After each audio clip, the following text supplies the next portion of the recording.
안녕하세요. 시사건건 홀수영입니다. 자, 이번에 다뤄볼 이야기는 이재명 도지사의 기본주택 이야기입니다. 야, 기본주택 무슨 말일까? 자, 이재명 도지사 경기도에서는 주택을 수돗물처럼 누구나 쓸 수 있는 것으로 바꾸겠다. 자, 이런 얘기거든요. 수돗물은 전 국민이 누구나 사용할 수 있습니다. 주택을 그런 개념으로 바꾸겠다라는 얘기인데, 야, 이게 무슨 판타지 소설 같은 얘기야? 집을? 야, 이게 가능해?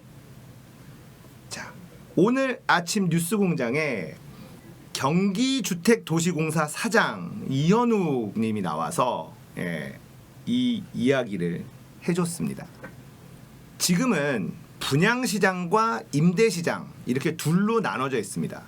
분양시장은 이윤이 많이 남고 임대시장은 손해보는 구조로 되어 있어요. 그런데 경기도의 이 기본주택 개념은 건설하는 곳에서 손해보지 않는 선에서 제공을 하겠다라는 건데요. 여기서 중요한 건 손해보지 않는 선, 그러니까 딱 똔똔을 맞추겠다, 운영할 수 있는 선까지 가격을 책정해서 공급을 하겠다는 겁니다. 그래서 임대 아파트처럼 아주 좋은 조건으로 제시하는 것이 아니라 아주 현실적인 조건으로, 하지만 주변 시세보다는 훨씬 저렴하게, 그렇기 때문에 이건 공기업이 맡아서 해야 한다. 공기업은 많은 이윤을 내지 않아도 괜찮기 때문에, 손해보면 안 되지만 많은 이윤을 추구하지 않아도 되는 것이 공기업이기 때문에 그런 식으로 접근할 것이다 라는 겁니다. 임대주택은 굉장히 좋은 조건으로 제공을 하기 때문에 그곳에 들어갈 수 있는 계층도 굉장히 한정적이고 경쟁도 굉장히 치열합니다. 그리고 입지도 별로 좋지 않아요. 그런데 경기도의 이 기본주택은 좋은 입지에 까지지 않는 가격으로 월세를 받겠다, 이 얘기거든요. 자, 아파트를 짓는데 경기도에서 얘기하는 기본주택으로 짓는 겁니다. 누구나 들어올 수 있어요. 무주택자라면 누구나 들어올 수 있다. 그러니까 부자든 가난한 사람이든 이런 것에 제한을 두지 않고 주택이 없는 사람이라면 여기에 들어올 기본적인 자격을 주어주는 거죠. 지금 3기 신도시를 건설하려고 하잖아요. 이 3기 신도시, 하남 같은 곳이라든지 교통이나 입지가 아주 나쁘지 않은 곳에 이 기본주택을 건설하고 월세를 30평형대가 한 57만 원 정도면 가능하다.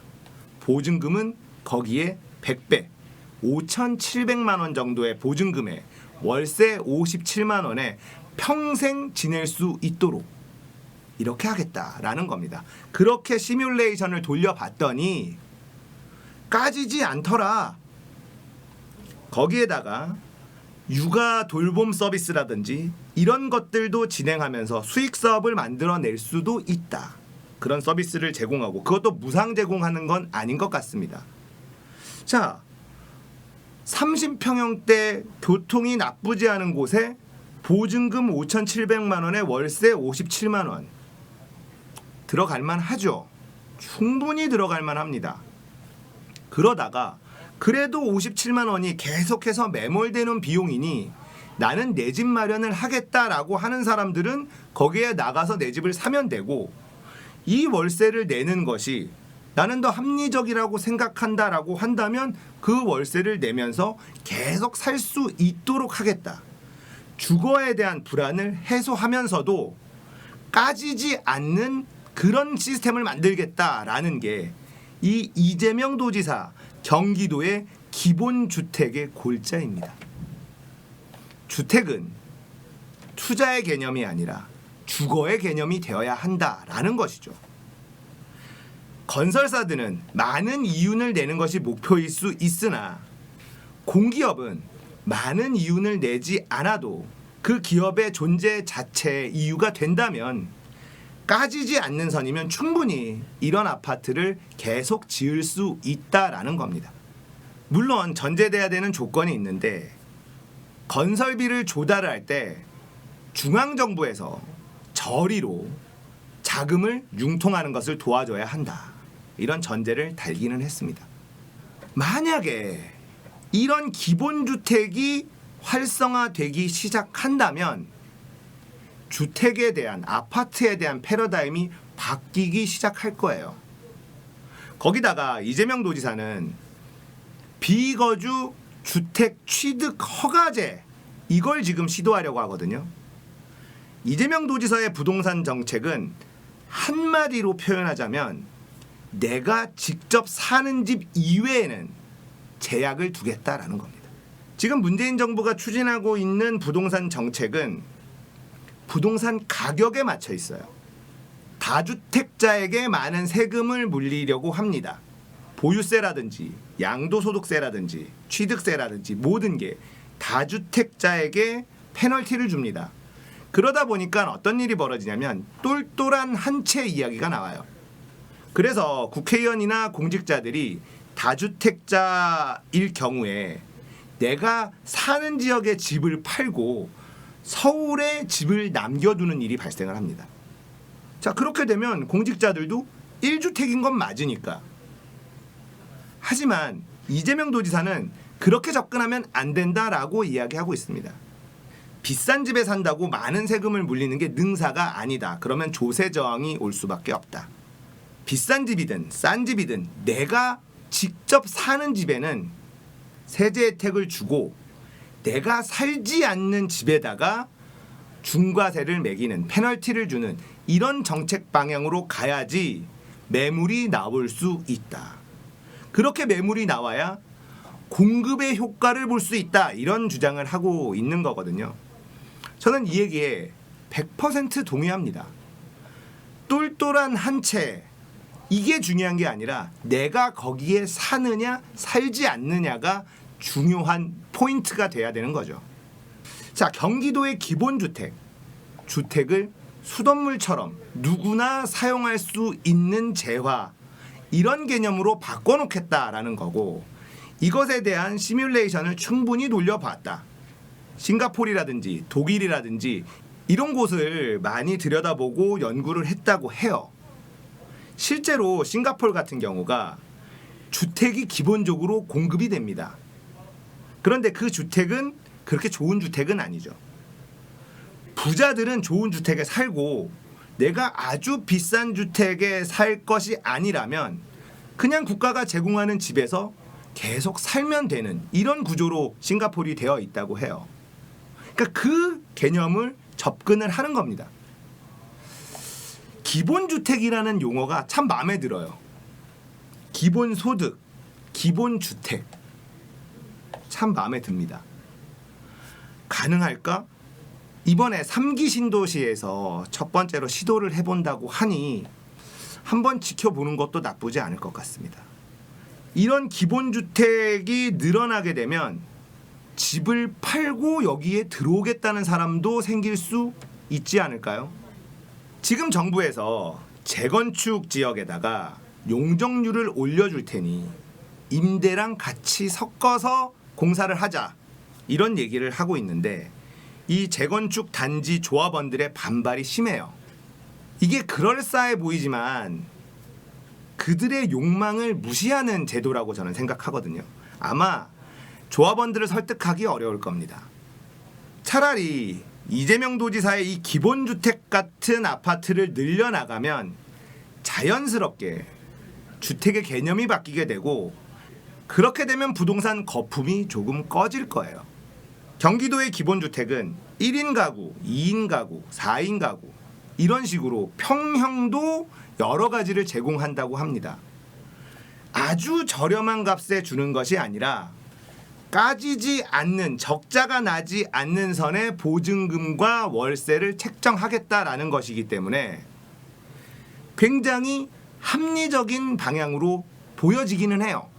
현실적으로 이게 될 것인가는 조금 더 두고 봐야 되겠지만 지금의 경기주택도시공사의 이야기만 들어본다면 불가능할 것 같지는 않습니다. 지방정부, 중앙정부가 의지를 가지고 이런 식으로 주택을 공급해 나가기 시작한다면 분양받은 사람이냐 임대로 받은 사람이냐라는 걸로 아파트 단지 내에서 쪼개져서 갈등이 일어나고 이런 일도 사실은 생길 일이 없거든요.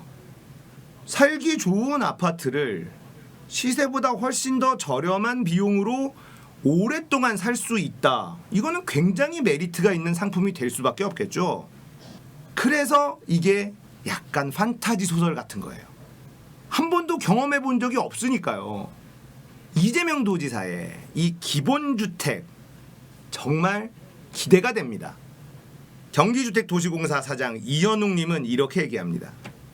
우리 도지사가 이재명이잖아요. 제가 그 얘기를 듣고 깜짝 놀랐거든요. 빵 터졌어요. 한다면 하지 않습니까? 경기주택도시공사 사장도 이재명 도지사의 뒷배를 보고 믿고 가는 것 같습니다. 그 표현이 참 웃겼어요. 그러면서 지금의 대한민국 문재인 대통령 그리고 경기도의 이재명 도지사 리더가 바뀌면 나라가 어떻게 바뀌는지, 도지사가 바뀌면 도가 어떻게 바뀌는지 우리가 지금 체험하고 있지 않습니까? 자, 여러분들, 이명박 박근혜 때 공무원과 문재인 정부의 공무원이 다른 사람들인가요? 아니에요. 같은 공무원들입니다. 그런데 요즘 공무원들은 참 일 잘한다 라는 생각이 들거든요. 사실 지금 감염병 문제 같은 경우도 너무너무 열심히 잘해주고 계시잖아요. 경기도에 지금 계곡 싹 쓸어버렸잖아요. 여기 추가적으로 관리 감시 너무너무 잘하고 계시거든요. 그러니까 지금은 공무원들에 대한 불만이 예전에 비해서 많이 사라졌어요. 같은 공무원인데 리더가 누구냐에 따라서 이렇게 달라질 수 있구나. 새삼 느끼고 있습니다. 자, 여러분들, 대한민국이 달라지고 있어요. 저는 문재인 대통령이 참 좋은 대통령이라고 생각합니다. 수많은 공격에도 정말 뚜벅뚜벅 멈추지 않고 앞으로 전진하고 있거든요. 일본이 우리나라 경제에 타격을 입히려고 수출 규제를 단행했잖아요. 박근혜 정부나 MB 정부였으면 어떻게 했을까요? 강제징용 노동자들 배상 판결 자체를 압박을 주고 처리했을 겁니다. 일본하고 사이 좋게 지내야 된다 이런 식으로 나갔을 거예요. 하지만 문재인 대통령은 그렇게 하지 않았죠. 대한민국은 삼권 분립의 국가이기 때문에 대법원의 판결을 정부가 이래라 저래라 할 수 없다. 그래서 그렇게 진행하는 거다. 일본에게 당당하게 얘기했고, 일본은 대한민국의 약점이라고 생각한 반도체 부분을 타격했는데 어떻게 됐습니까? 일본의 소재업체만 엄청난 피해를 입었고 대한민국 반도체 산업 끄떡없거든요. 자, 이렇게 흔들리지 않고 뚝심 있게 일해주는 문재인 대통령이 저는 참 좋은 대통령이라고 생각을 해요. 거기다가 문재인 대통령이 일하는 스타일을 보면 정부가 도와줄 것을 찾아서 뒤에서 밀어주는 스타일이지 앞에서 끌고 가는 스타일이 아니거든요. 이재명 도지사도 마찬가지의 리더십을 가지고 있다고 생각을 해요. 확고한 의지를 보여주고 거기에 필요한 자원, 도지사가 할 수 있는 자원들을 뒤에서 서포팅 해주는 식으로 일을 추진합니다. 그러다 보니까 일이 잘 돼요. MB 때 로봇 물고기, 명텐도 이런 거 기억나십니까? 나를 따르라 정부가 앞장서서 추진해가고 나머지들이 따라가는 형식 제대로 된 게 한 번도 없습니다. 박근혜의 창조경제 아직도 그게 뭔지 아무도 몰라요. 일본이 수출 규제를 단행했을 때 문재인 정부는 실질적으로 거기에 타격을 입는 기업들을 모아서 정부가 무엇을 해주면 되느냐 경청하고 그대로 실행을 했고 결국 주도는 누가 했냐면 기업들이 주도를 했어요. 그렇게 우리는 일본의 수출 규제, 일본의 공격에서 굉장히 빠르게 대응해 나갈 수 있었던 겁니다. 자, 지금의 경기도의 기본주택도 굉장히 판타지 소설 같지만 이야기를 자세히 들어보면 충분히 실현 가능해요. 자, 건설사를 찾는데 그 건설사에게는 건설비를 제공을 합니다. 정부가 만드는 임대 아파트니까 건설비를 후려치고 이게 아니라 건설비를 다 지불을 하고 거기에 맞는 보증금과 월세를 책정을 하고 이윤을 낮추겠다. 까지지 않는 선까지 가격을 책정해서 주택을 공급해 나가겠다라는 이야기니까 여기에 참여하는 기업들도 손해볼 게 거의 없다는 겁니다. 현실 가능한 이야기죠. 이런 부분도 실제 일할 사람들의 이야기를 충분히 들어본 상황에서 그럼 도에서 도지사가 무엇을 할 수 있을지에 대한 고민이 들어간 것이지, 자 이건 내가 이렇게 할 테니 니들은 다 따라와라, 희생하더라도 어쩔 수 없다, 이렇게 이 기본주택에 대한 고민이 시작되고 진행된 것이 아니라는 겁니다. 그러니까 실현 가능성이 꽤 높은 거예요. 자, 경기도의 기본주택, 이게 지금 경기도 이재명 도지사가 생각한 것처럼만 흘러가게 된다면 초대박이 나는 것이고요. 그것보다 조금 다른 방향으로 간다 하더라도 충분히 의미 있는 그런 제도라고 생각을 합니다. 힘내십시오. 응원하겠습니다. 기본주택, 잘 지었어. 이름을 잘 지었어. 기본주택. 자, 오늘 이야기는 여기까지입니다. 공감되셨다면 구독, 좋아요, 알람 설정 부탁드릴게요. 감사합니다. 끝.